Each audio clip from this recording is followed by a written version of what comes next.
Okay, well, welcome. Today is the 26th of September, 2023, and I've been suspended off of YouTube for a while. I'm still not sure they'll let me do live streaming, so I'm recording this. After I record this and I get it ready to go up on YouTube, as you will know by that time, I will try doing a live stream announcing this video here, but that's just kind of an administrative thing, and we'll see if I can do a live stream. Supposedly everything's supposed to be back to normal, but I'm not sure. Anyway, so I thought I'd better do this video today. I've put up two today on the 26th, both of the videos that I put up on Odyssey about 2 weeks ago or so. One being You Are Marvelously Made, and the other one, The Back of Your Head. And those are now up on YouTube, as you probably know. YouTube versions, they're labeled, to separate them from the ones that are on Odyssey, because there could be a problem if I didn't change the videos that I put up on YouTube, because Odyssey mirrors those and puts them up on Odyssey. So at any rate, long explanation, probably don't need all that, but I thought I'd better explain. So this is kind of following along on the last couple that I've done, You Are Marvelously Made and The Back of Your Head, looking out into eternity and seeing the back of your head, those types of things. And I know a lot of this stuff seems, a little outside. Well, wait till you get a load of this one. Okay. All right. So those of you who followed me, of course, this is another religious, spiritual discussion, I would rather call it. And a lot of people aren't interested in that. And if you're not, well, thanks for coming by anyway. We'll see you later. But this is very interesting because it builds on, again, who you are, where you come from, why you're here, and where you will be later in eternity. Okay? And I think those are important questions for most everybody, even if you don't believe in God or anything else for that matter. Those are topics that have got to at least make some impression upon everyone. So that's why I've been doing these. Not doing the political stuff so much. I'll do a little bit, but not too much. As again, like I said before in one of those other videos, I'm not doing a lot of those political military commentaries now because there's so many people out there that are doing them. You've got Colonel Douglas McGregor, you've got Scott Ritter, you've got history legends. The Duran, everybody is talking about the political and military things that are going on. And I've warned that these things were coming. But I'm looking to get people back to their core of who they are and where they come from and where they're going and the relationships between people. And I think if you've been following me for a while now, you know that. So with that little introduction, let's get into the meat of this thing. I gave a couple of times now in videos, one actually called by this, that you are in the image and likeness of the Elohim, of God. Elohim is plural, and there's some disagreement over whether that's plural or not, but Dr. Michael Heiser says that depending upon the verbs and he's right, depending upon the verbs and the context, it can go from God to gods. And I would expand on that, and I have in my Hebrew lessons. But the point is that the image and likeness are important words. Image in Genesis 1 is zelem, which I've explained before, means that you will, when it says you'll be in God's image, it's not used that way in a lot of other places in the Hebrew. Other words are used, but in Genesis 1, zelem is definitely used, and basically it means that you will represent God's righteousness, be righteous yourself in this world, in the things that you do, in judging what happens in this world. That's basically what it means. Righteous representative, I guess, is a good way to put it. Okay, and at any rate, that was what we were supposed to do. And then something else happened, where things kind of got messed up. And there may have been a real reason for that, why things got messed up. And we're going to kind of talk about that today. The other word that is used there because it says image and likeness. Likeness. It's demuth in the Hebrew, demuth. And I talked about that in a video not too long ago and did it again. Well, anyway, it's been a couple of those. For those of you who followed me, you'll know that I've talked about image and likeness. And I wanted to kind of cover this thing on demuth at the time, but, you know, I kind of do a little bit, and then I back off a little bit on some of this because it really is different than most people think, you know, and what I cover really raises eyebrows. Like I've said, some of the rabbis don't like me talking about the things I do, but one rabbi I think has done a real good job, actually two of them, and I won't name them here, but they're on YouTube, and I have a lot of respect for them. And they say that these things are to be talked about now, that this is the time that these types of subjects, these types of proofs of things, and the revelation of these things is to come about, even though many people resist it for two reasons. One, those who know these things, knowledge is power, and they don't want you to have that knowledge because then you have the same knowledge and power that they have. And they don't like that, so they'll keep you suppressed. We've seen that in governments all the time. You know, they lie to you, they lead you down the wrong path so that they can keep control of you, right? We've seen that really, really bad the last 3 years, but it's happened throughout man's time here on this planet, Earth, whatever you want to call it. Some people like to get involved in arguments on that. I'm not going to do that, but at any rate, they say that it's time. That this is the time that these things should come out and be known. And the people that are willing to tell you these things they're not really taking a chance. They're not putting themselves in any kind of real danger, but they are opening themselves up to a lot of ridicule and defamation. Okay? But especially these two rabbis, they think that this is the time. Now, I don't agree with everything they say, and they won't agree with everything I said. As I said, I don't know if I've said it once. I've said it hundreds of times. I'm trying not to exaggerate here. When you have 3 Jews in a room, you have 5 opinions. Well, the same thing goes with Christian theologians. You get them together, and they can't agree on anything. You get 2 lawyers on the Constitution talking, and they can't agree. Courts don't agree. I mean, it's absurd how difficult it is to get people to come to some kind of a common understanding. So what we do is we go ahead and we present these things, and you can take them or leave them, depending upon your interests. Okay? It doesn't hurt my feelings if you say, Roy, you're full of baloney, you're full of horse manure, horse hockey, turd balls, whatever you want to say. Let me give this to you. You might find it interesting. I don't even have any water with me. I actually have some over there. But of course, when I do these spiritual discussions, I don't have any alcohol. I haven't had any for quite some time now. Not that there's anything wrong with that. It's just when I'm discussing these things, I like to, have the right spirit. Put it that way. Okay, so in those earlier videos, I talked about Zelem and Demuth. Demuth is the one we're going to talk about today, because there's something more to that than I led on to before.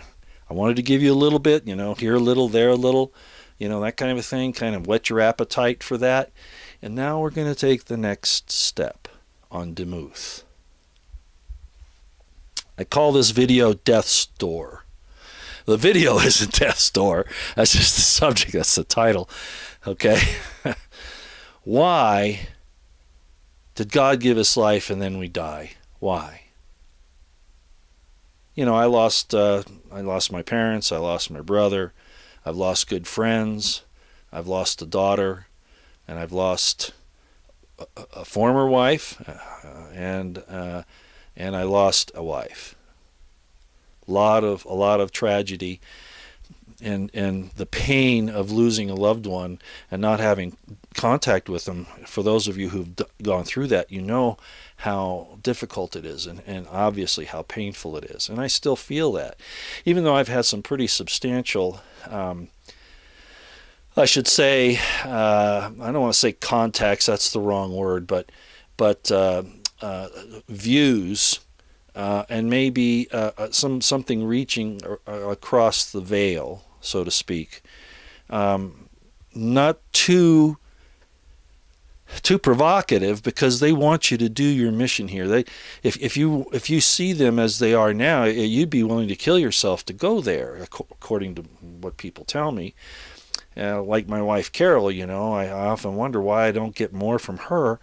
And yeah, I know there's that unbridgeable gulf between that world and this, and it's supposed to be that way. But there are ways to overcome that under certain circumstances, and I have had those experiences. But she also knows that, and God knows, that we're here for a reason. We're here to have this experience. Some people say, we're spiritual beings having a physical experience. I don't really like that term, because it's all one thing in reality. It's just raising this world up. This material is to be risen to a spiritual level. And that's where we are here. So like my wife Carol, she doesn't want to interfere with that. She was one of those that, would say, you've got a job to do, get the job done, okay? That's how she'd look at it. As painful as it is not to be able to see the ones we love. So I titled this video Death's Door. And why would I do that? Well, in the Egyptian pantheon and the Egyptian concept of life and eternity and all those, you had the concept of the death of the dying and resurrecting God. And that included primarily, of course, Pharaoh. Pharaoh would become God. But that was kind of the top tier. They didn't really talk about it much amongst the peasants, the normal people. But that was the case, the dying and resurrecting God. Kind of sounds like Jesus, doesn't it? The dying and resurrecting God. And we can get into, Dionysus and some of the other Greek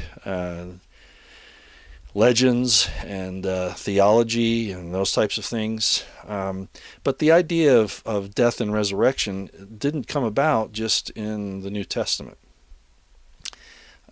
It was talked about before, and I'm going to show you that here. And I've talked about it before.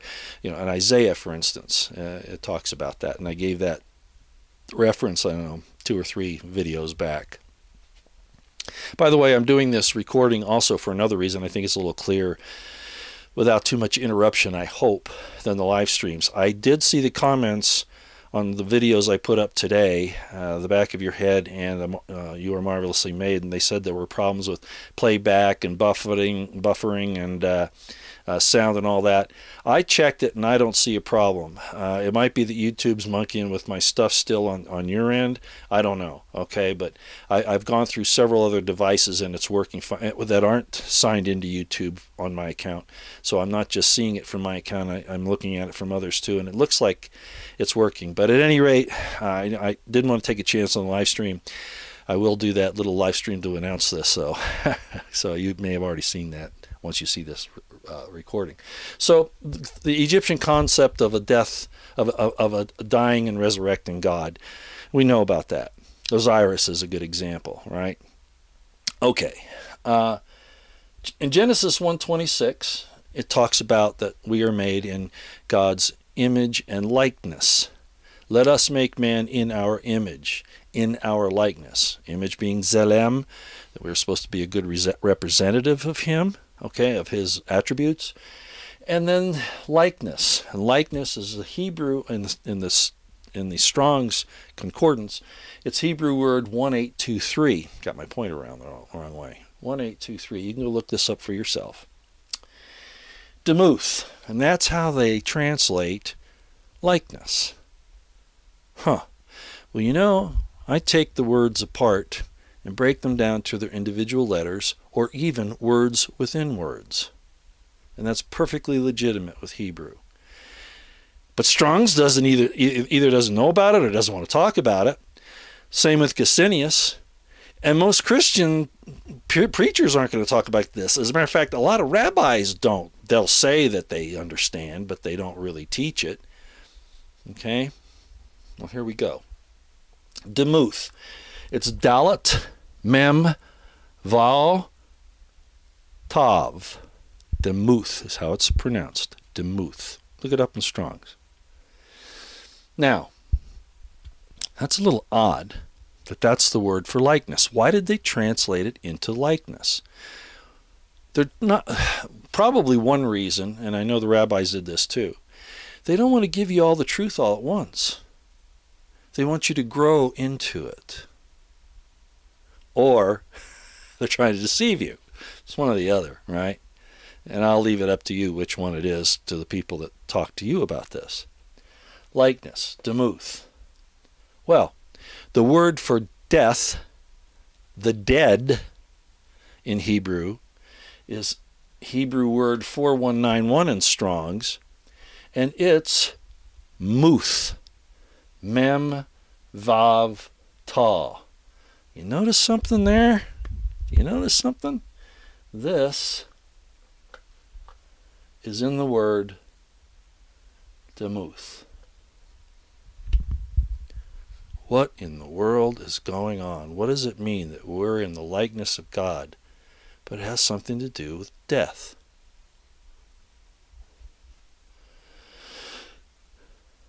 This dalet here is the key. We're in God's likeness because we're going to go through a door to death. We're going to experience death with the ultimate purpose of the resurrection. You say, well, why would God do that? Well, I don't know exactly. I can't exactly tell you. But it has something to do with the experience here, obtaining and putting together, as I've often talked about, the spiritual and the physical in a bond, in a connection that cannot be separated. Okay? You're going to go through a separation here, but the ultimate, apparently, is that those two will be brought together, the physical and the spiritual, in an indissoluble connection. Resurrection. So, to be in this likeness of God, which means that all those people up there, associated especially in Psalms 82, they may have already gone through this. They may have already lived spiritually before, were born, became physical, died, separated from their body, and then got it back again, as Jesus did. And there are examples of that in the Old Testament. And of course we know about like the 2,000 people that were supposedly seen after Jesus' resurrection, right? About the same time. And I think this process is ongoing. You know, I've seen a lot of mummies, and I've seen a lot of, you know, they find these people that have died in certain circumstances over many, many millennia, and that body's still there. So I don't know what the mechanism always is. Apparently there are different ways, okay? Getting burned to death, you know, turning into ash, and I don't know. I'm not pretending like I know what God's mechanism is. All I know is that process of separating from this physical body and then being reunited with a physical structure of some type is the program. So, being in God's image is agreeing to death. What did the New Testament say? That Jesus obeyed God even unto death. He died. He obeyed God and died. Well, here we are.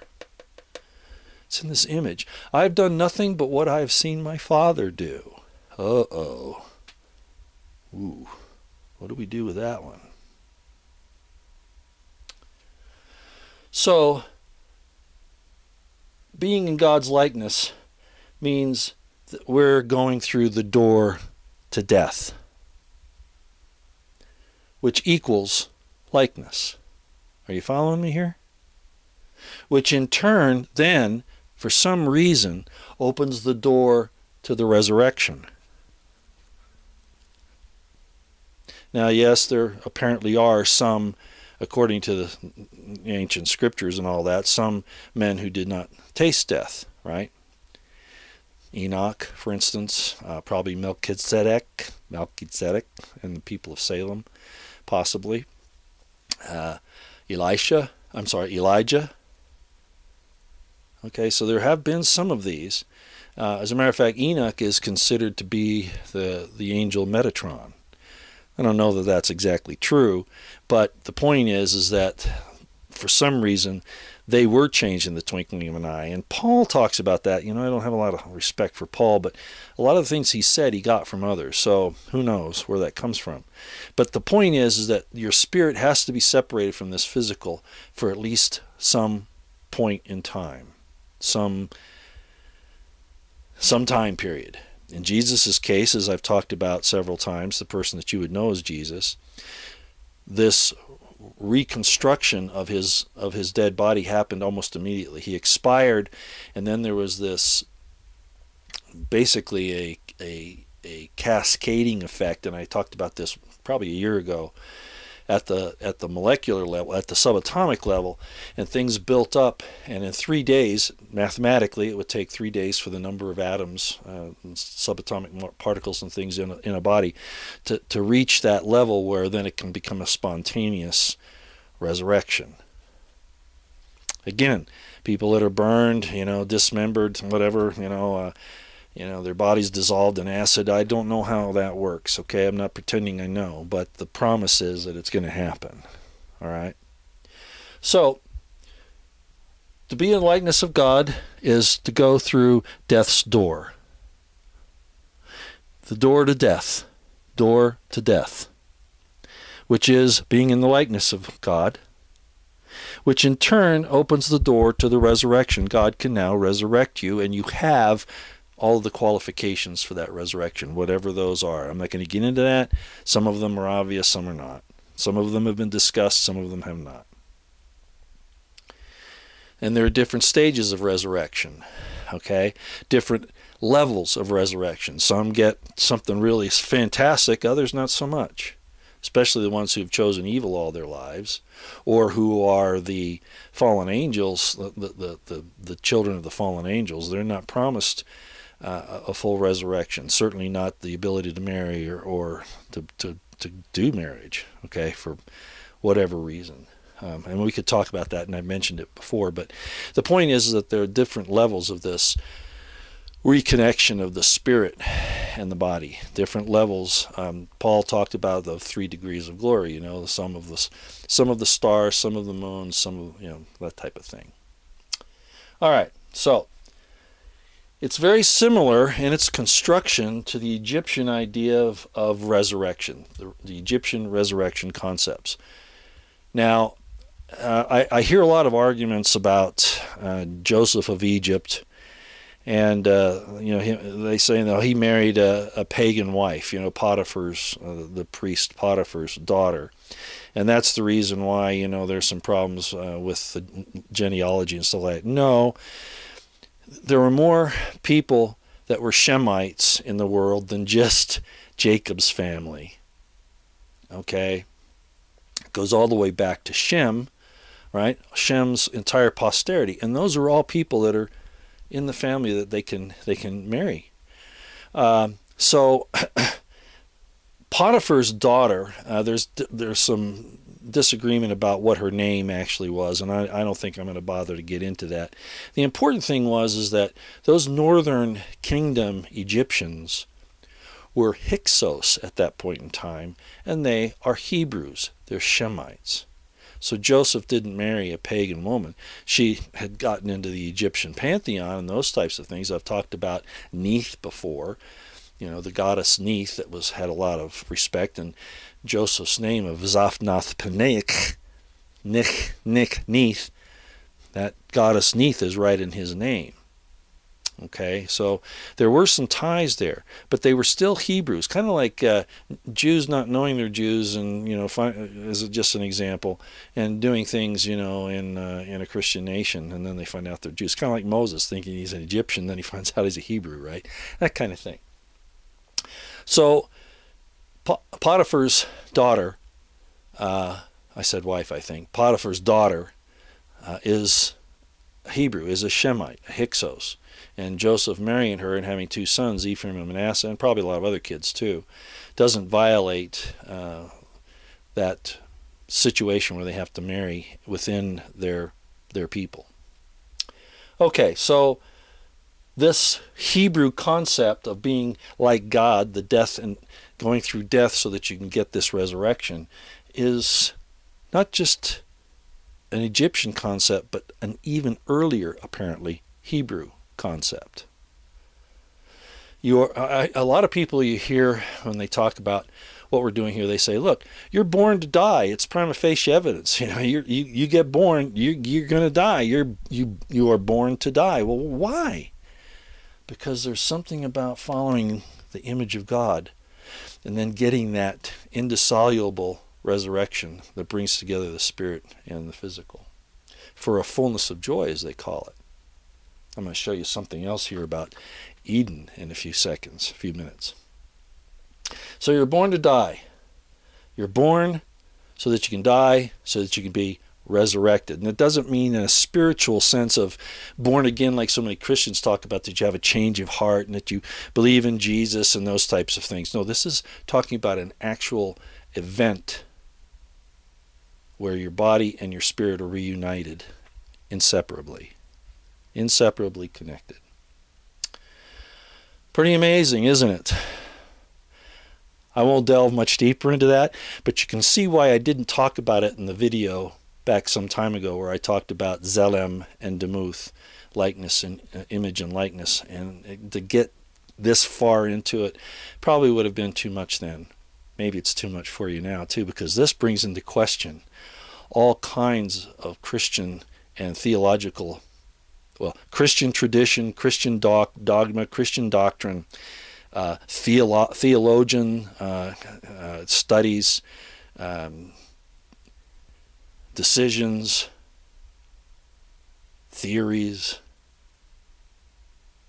It brings in a lot of things that people don't want to discuss. I hope that was of some interest to you. Now, because I want to get through this, I want to show you a couple of other things. I talked about the Garden of Eden before, and I told you that Eden means pleasure. If you look it up in Strong's, I don't think I have the Strong's numbers here. I don't, but you can look it up. I should have done that for you, but I did it, I think, in a video some time ago. The Garden of Eden. What is the Garden of Eden? Is it a place or is it a mental condition? Is it a mental and emotional state? Let me show you a couple things. Garden is gan in Hebrew. Gimel nun, final nun, gan. It means protected, fenced, hedge round about for protection, separated. Eden is spelled Ayin Dalet Nun, and it means pleasure. And I talked about this before when I was talking about what was the Garden of Eden really like? What was really going on there? Why was it that Eve wasn't underneath the rule of her husband until after the transgression? What's going on there? People don't want to talk about it, and they don't want to talk about Eden being pleasure. Because, you hear, men are lovers of pleasures rather than lovers of God. Yeah, but God made the pleasures and put Adam there. I talked about, this could all be Eden, right? And then he put a garden eastward in Eden.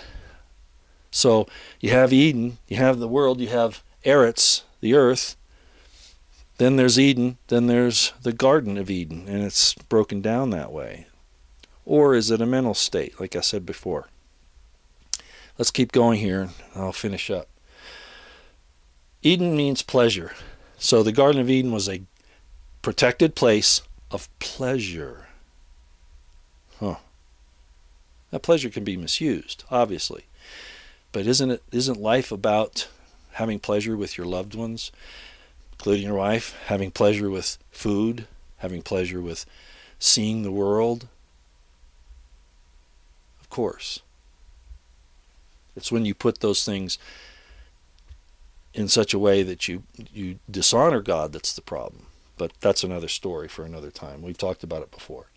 Where I really want to end up here is the word for eastward. It says, and God planted a garden eastward in Eden. If you look Eden or eastward, east and eastward up in the Hebrew, it's kadem. Right here. That's very interesting, and I'll show you why. When you take kadem, and it means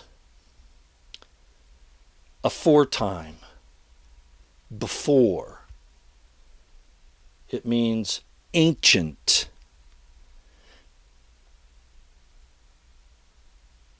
In other words, it's hinting to something that happened before. I've often talked about the pre-Adamites, what they were, not the fallen angels, but this other place outside of Eden, the rest of Eretz, for instance. There were these other people, and then Adam was born naturally and then brought from there and placed in the Garden of Eden. And then he goes through a process of consciously awakening, growing, recognizing, realizing what was before. And the ultimate point of that conscious awakening is when Eve, the woman, is brought to him. And then it says God opened his eyes and he sees Eve. His full awakening came with his mate. Ladies and gentlemen, we got to take these relationships between men and women seriously. They're the key, and I've talked about those for a long time. So eastward means aforetime, ancient, before. And it's spelled Kuf Dalet Mem. Well, isn't that interesting? Kuf Dalet Mem. Dalet Mem means blood. I had my son write me, Jeremy, some of you know him. I had Jeremy write me a text the other day. He said, Dad, I've been studying this thing about the Garden of Eden, and it has something to do with Adam's blood. I haven't talked to him since then, but I decided because of all this that I've done that I said, I'll look into some of that you've got, but I've got some other things too that I've actually been working on. It's funny how we do this kind of the same time. Kadem. So in the word Adam, Adama means earth, right? Like Eretz, Eretz, the earth, the ground, Adama, the ground. So he's taken from the ground, and I made the point in a video not too long ago that he was taken from the ground outside of the Garden of Eden and then placed in Eden. In other words, so when he does this transgression, whatever it is, and in reality what he does is he sacrifices himself for his wife, and I likened that to like the Christians like to say Jesus, sacrificed himself for his wife, the church. And then they want to say that he's not married, and I don't want to go there tonight. I insist that the Messiah has to be married. It's an absolute requirement. And this is another reason. But the point is that Adam saved his wife. He took her sin upon himself. Remember, even Paul said, well, he wasn't deceived. It was the woman that was deceived. But Adam took the sin upon himself as Jesus did for you. I do nothing but what I've seen my Father do. Adam is Aleph Dalet Mem. I don't have it up here. I've talked about it before, however. It's interesting because when God said he took the man and he placed him eastward in Eden, a garden eastward in Eden, he's saying that the place eastward was Kadem. The back of the head is the symbol of basic instinct, elements of survival. You want to eat, you got to breathe. That's the idea of the back of the head. The front of the head in Resh, which I've talked about before, is the cerebral cortex, the place where you think, more consciousness. You have a connection to God. You see, you process, you think, you reason, you logic. You see those kinds of things. You recognize your wife, that kind of thing, which Biden apparently has a problem with. It's talking about that when he was placed in this area where he was pretty much just running on instinct. What do babies run on? They got to breathe, They want mommy, they want food, they want water, or sustenance, basic things. So it's saying that at that point he wasn't fully awake. But through the process of time, naming the animals, walking with God, and then finally meeting his wife, his woman, he awakens, and he now becomes a real Adam. And God even says of them in the third, I think it's the third or fourth chapter, maybe the fifth of Genesis, it says, and God called their name, the man and the woman called their name Adam, not just the man. So they became a unit. Not eunuch, unit, U-N-I-T. So, Kadem opposed to Adam. Kadem, basic instincts for survival, if you want. Adam, awakened, having attributes of God, including, animals die too, but in the case of men, it's to take on the image of God, to go through the door of death, which is the likeness of God, which in turn opens up the opportunity for the door to resurrection. I thought you'd find that interesting. I hope you do. The Garden of Eden, Eastern and Eden, garden of pleasures, not consciousness, not understanding right and wrong. Remember, you can eat of any of the trees. You can do anything you want here.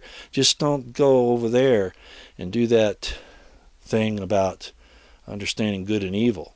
Why? Because then your consciousness awakens even more. And that's our purpose here, is to learn that. It wasn't a sin what Adam and Eve did. We might get into that a little bit more sometime. They made a conscious decision for good reasons. They reasoned through it. They awoke. Not in the way that they talk about being awake these days, the woke crowd, that kind of thing, but the consciousness rising up. I talked about a book. It's mentioned in my Crimson Thread book, as a matter of fact. It was one of my source materials. Julian Jaynes was a psychologist, who wrote a book called The Origin of Consciousness and the Breakdown of the Bicameral Mind. I won't go through all what that means, but the point is, this story of Genesis is a story of the awakening, the origin of the consciousness, and how it went through this development in the physical for us. Along with going through the door to death, bring us to the door to resurrection. I hope you all have found this interesting. I won't go into any more detail. Take a screenshot of this, and blow it up and put it in a place with all those other things that I've given you and give it some thought. Look these words up, in the Hebrew, and think about it and understand, as I've said so many times, these men did some great work. I'm not putting Strong's down, but he had to do his work in the confines of his time, of the Christian demands, and Gesenius was no different. The rabbis do it a little different, but even they hesitate. As I said, they didn't want to talk about some of these deeper things. But then a couple of these rabbis have said, oh yes, this is the time where we do it. And I've been doing it, as you know, for a number of years now. I'll leave that with you. I hope it was interesting. I hope it gives you some hope that all of this is not for nothing, and that the evil ones that are here that are doing these horrible things to us, the wars, dividing us so that they can stay in power, stealing our wealth, stealing our sustenance, even our lives, even our children. It's hard. It's difficult. But there is a purpose. Just make sure that you do the right thing. As I've often said, righteousness means the right use of something. Unrighteousness means the unright use of something. They're using their power unrighteously. You concentrate on these things. Be aware of what they're doing and try to protect yourself from them. But this is where you should be, is in developing your spiritual acumen. Your trust in God. Your understanding who you are. Where you're from, why you're here, and where you're going. You're not descended from apes or fish. You were marvelously made. Intricately. Not to just go away without any trace.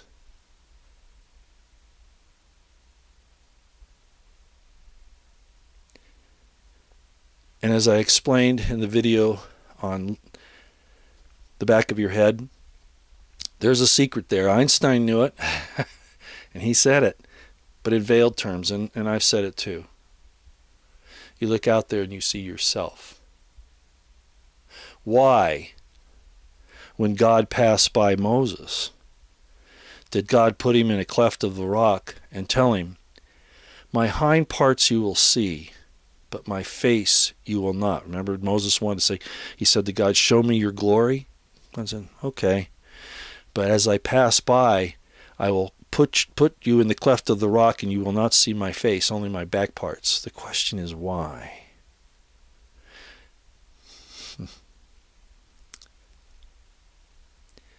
Look out into space with a powerful enough telescope and you'll see the back of your head.